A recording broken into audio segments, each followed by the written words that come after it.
Assalamualaikum warahmatullahi wabarakatuh. Salam sejahtera, Om Swastiastu, salam kebajikan, Rahayu. Saya Ramla Abu Bakar, peserta Guru Kreatif Cerdas Finansial level 3. Setelah menyelesaikan tugas membuat media edukasi literasi finansial, kemarin saya membuat model games dan sambil mengkoneksikan atau mengintegrasikan edu game saya dengan beberapa formula untuk literasi finansial seperti Kakeibo dan menghubungkan juga dengan web Sikapi Uangmu.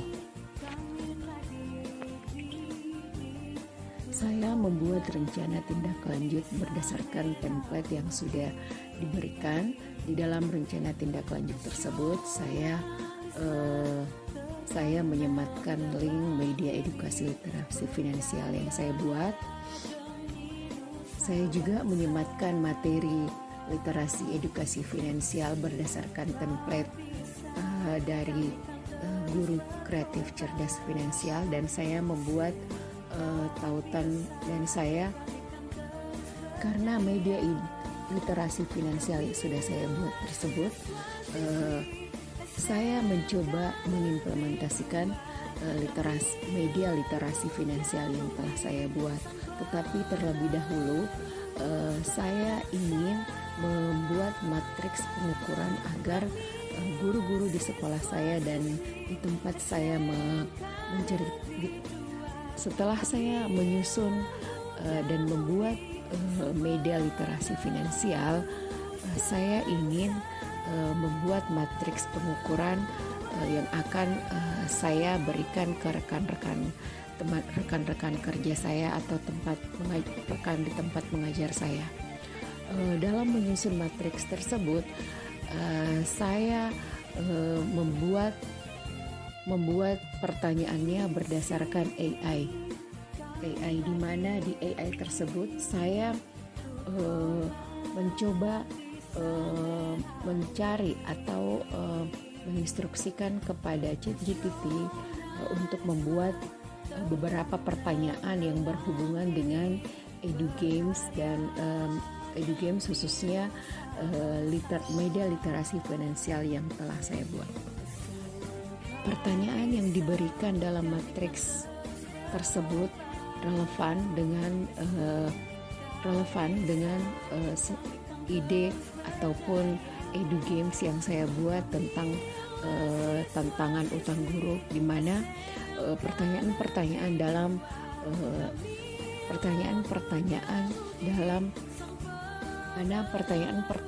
yang dimunculkan atau dihasilkan dari ChatGPT atau AI itu pertanyaannya berhubungan dengan guru yang telah berutang atau yang mempunyai utang, sehingga saya menyimpulkan pertanyaan tersebut berhubungan atau sesuai dengan kondisi guru yang ada di sekolah saya dan ataupun lingkungan sekitar saya. Saya sudah mengimplementasikan media edukasi literasi finansial yang telah saya buat ke beberapa rekan guru saya dengan berbagai latar belakang. Rata-rata mereka sudah mempunyai utang. Lokasi pelaksanaan media literasi edukasi yang saya buat itu di sekolah saya berlangsung secara luring, tetapi saya mengimplementasikannya juga secara daring karena ada beberapa rekan guru ataupun keluarga saya yang ingin mengetahui tentang literasi atau media edukasi finansial tersebut. Media implementasi yang saya buat itu berdasarkan pertanyaan dari AI ataupun ChatGPT yang telah saya buat itu. Pertanyaannya sesuai dengan lingkungan yang sedang saya pertanyaannya sesuai dengan latar belakang peserta yang ikut dalam implementasi media edukasi saya. Karena rekan-rekan guru di tempat saya mengajar rata-rata mempunyai utang, seperti kemarin yang saya kemukakan pada saat tugas level sebelumnya, karena saya berempati kepada guru-guru tempat saya mengajar, dan saya juga sendiri berempati ke diri pribadi sendiri karena saya juga sudah mempunyai utang. Dan guru-guru tempat saya mengajar juga sudah mempunyai utang, dan teman-teman saya yang saya ajarkan atau saya coba edukasi secara daring juga mempunyai utang. Dengan latar belakang tersebut saya mencoba menjelaskan media edukasi literasi finansial saya, dan saya mencoba mengatasi masalah yang sekarang dihadapi oleh guru. Walaupun mereka sudah berutang, minimal bisa meminimalisir utangnya dan tidak akan berutang berikutnya. Setelah saya mempresentasikan media literasi finansial yang telah saya buat, dan walaupun medianya Edu Games, tapi saya menghubungkan dengan Kakaibo atau formula yang telah saya pelajari, dan saya hubungkan dengan website Sikapi Uangmu, di mana di website tersebut guru-guru atau yang sudah mempunyai utang bisa meminimalisir pengeluarannya dengan website tersebut. Fakta-fakta yang saya temui pada saat saya mengimplementasikan media literasi finansial saya, utamanya pada saat saya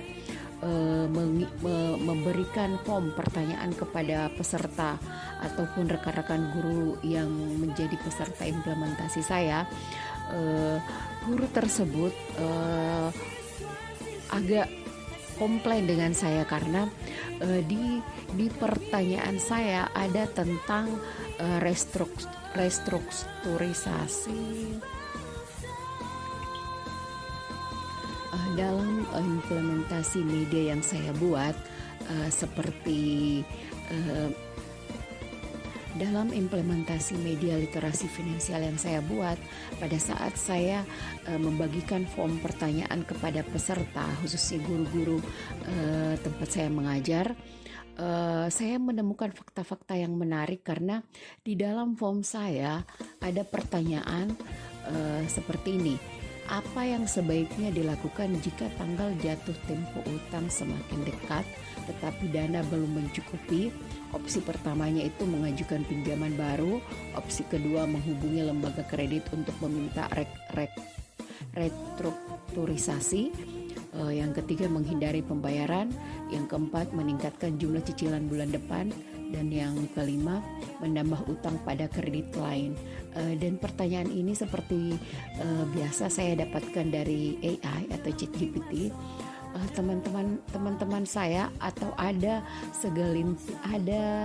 beberapa teman saya yang tidak setuju dengan opsi yang kedua atau menghubungi lembaga kredit untuk meminta restrukturisasi, karena ternyata kalau saya dapat kunci jawaban dari ChatGPT, yang benar itu adalah menghubungi lembaga kredit untuk meminta restrukturisasi. Sementara ini info dari teman saya dan ini merupakan pelajaran baru buat saya juga, karena katanya kalau kita menghubungi lembaga kredit untuk meminta restrukturisasi itu adalah ternyata untuk mengembalikan utangnya dari awal, atau mereka memang diberikan kelonggaran untuk tidak membayar cicilan utang beberapa saat, tetapi utangnya itu tetap mulai dikembalikan atau mulai dari nol, dan katanya itu merugikan pihak yang mengutang atau nasabah yang mengutang di bank tersebut. Sebenarnya saya butuh penjelasan lebih lanjut karena terus terang saya belum mengetahui tentang restrukturisasi utang tersebut, karena walaupun saya berutang, saya belum pernah meminta meminta lembaga kredit untuk restrukturisasi tersebut, karena alhamdulillah selama ini saya berutang juga di bank atau di mana, yang jelasnya saya belum pernah menghubungi lembaga kredit untuk meminta restrukturisasi, karena alhamdulillah saya punya utang di bank itu, saya alhamdulillah lancar untuk membayarnya. Adapun skor dari post-test yang dari Gform atau Google Form yang saya sudah berikan dan peserta menjawab pertanyaannya, ada beberapa yang belum terlalu mengerti bagaimana cara mengelola utang. Ada di sini ada beberapa, ada 2 orang, ada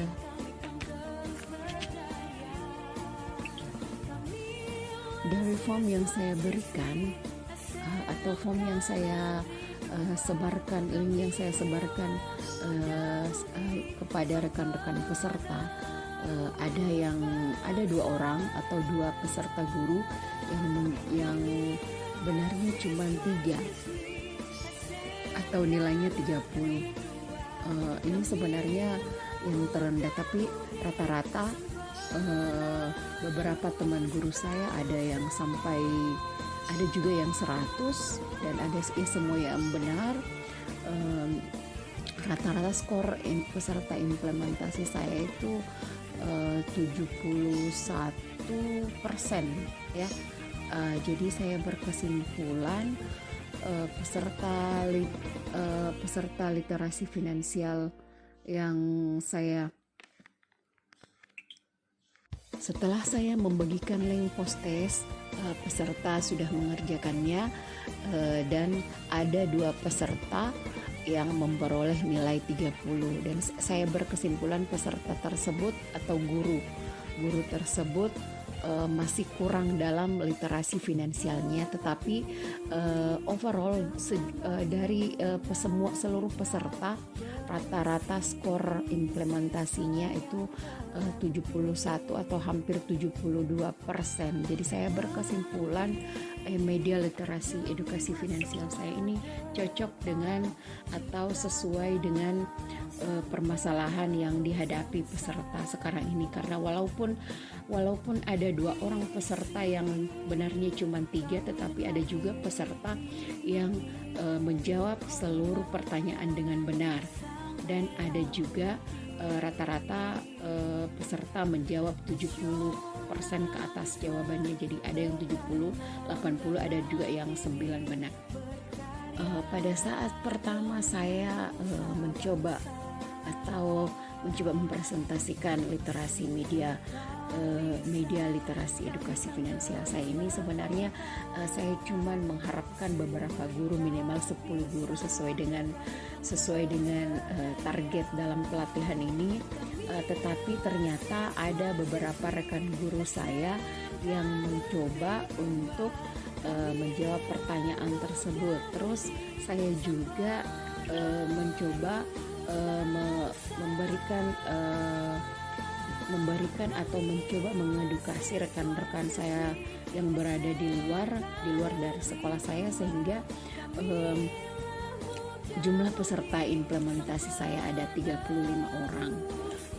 Dan setelah saya dari 35 peserta implementasi saya ini, walaupun ada yang menjawab 2 orang, ada yang menjawab atau benarnya cuma 3, tetapi ada beberapa peserta yang mendapat nilai yang bagus atau nilai yang benar dengan 10 benar, dan rata-rata skor peserta implementasi saya 71%. Jadi saya berkesimpulan media literasi atau media edukasi finansial saya ini bisa digunakan atau cocok dengan keadaan guru sekarang ini, yang rata-rata yang saya jadikan peserta implementasi adalah guru yang telah mempunyai utang. Terima kasih. Wassalamualaikum warahmatullahi wabarakatuh.